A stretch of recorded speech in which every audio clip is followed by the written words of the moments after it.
Here is another word problem on standard form. The question says, in 2007, the population of Nigeria was 140 million. The population in 2024 is 233 million.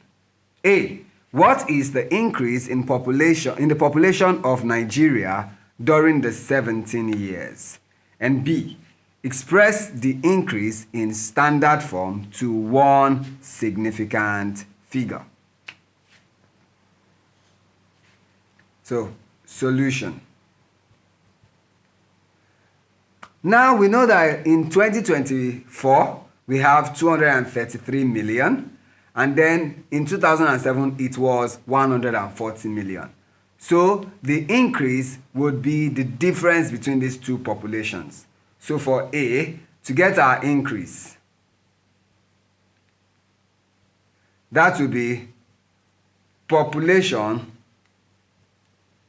in 2024 minus population in 2007.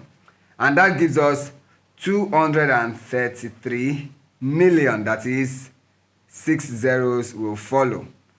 Now, minus 140 million.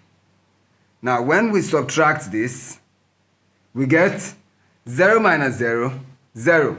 0 minus 0, 0. 0 minus 0, 0. 0, 0, 0. 3 minus 0, 3. 3 minus 4. Now we know that 4 is greater than 3, so we borrow 1 here to leave us with 1. And that one we borrow, since we are working in base 10, will be 10. So now we have 10 plus 3 to give us 13. Now 13 minus 4 would give us 9.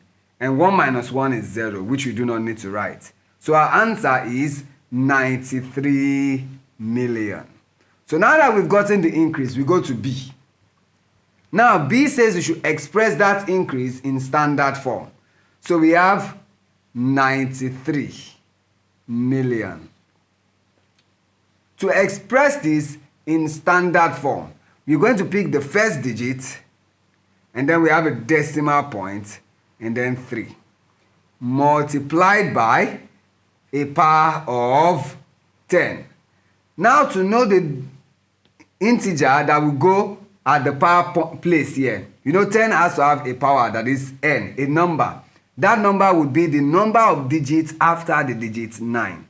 So, and as you can see here, we have 1, 2, 3, 4, 5, 6, 7. So that is, we have 10 raised to the power of 7. So that is the increase in the population of Nigeria in that 17 years, written in standard form. Now that we've done that, remember we are told to then express it in standard form to one significant figure. So to approximate this to one significant figure, we'll have to count the first non-zero digits that we have. And see here we have just 9. Therefore, it becomes 9. Now the next digit is 3, which means we round down. So we are adding just 0 to it. So that becomes 9 times 10 with the power of 7. So the increase is 9 times 10 raised to power 7. Remember to put to one significant figure. And that's the solution to the problem. Thank you.